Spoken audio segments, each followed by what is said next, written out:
thinking back to times when we factored, you might notice that this equation has a 2 as a greatest common factor for all of our terms. However, the nice thing about dealing with the quadratic formula is that you don't have to mess with taking out a GCF first.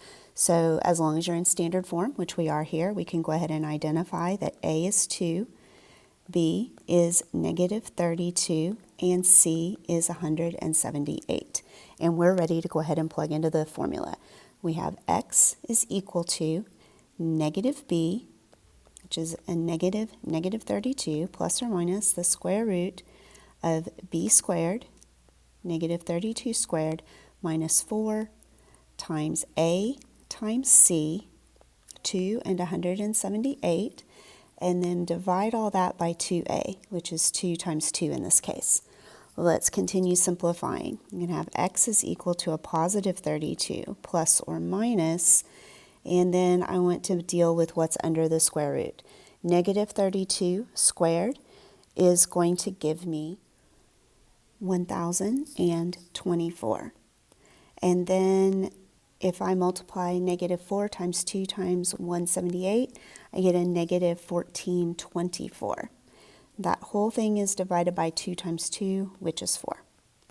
Continuing to simplify, I can add together what's under the square root, and notice that I'm getting a negative number. I'm going to get a negative 400, and that's all divided by 2 times 2, or 4 again. All right, I have a negative under a square root. Remember what we have to do when we are dealing with that. We have a negative 1 times a positive 400 is the way that we can rewrite this, and then we can say that the negative 1 can come out to the front as an I. So I times the square root of 400, but 400 happens to be a perfect square. This is perfect square. What is it the perfect square of? Well, it's the perfect square of 20. So I can continue to rewrite this as 20 times I. And so that's what I'm going to do in my original equation, is I'm going to replace square root of negative 400 with a 20I. So this means that we're going to have solutions that are complex numbers. They're going to use the imaginary unit. 32 plus or minus 20I divided by 4.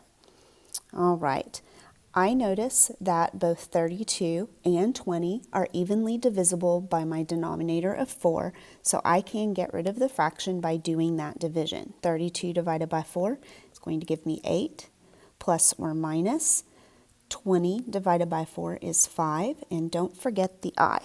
So you can use this as your final solution, or you could write it as 2 separate pieces.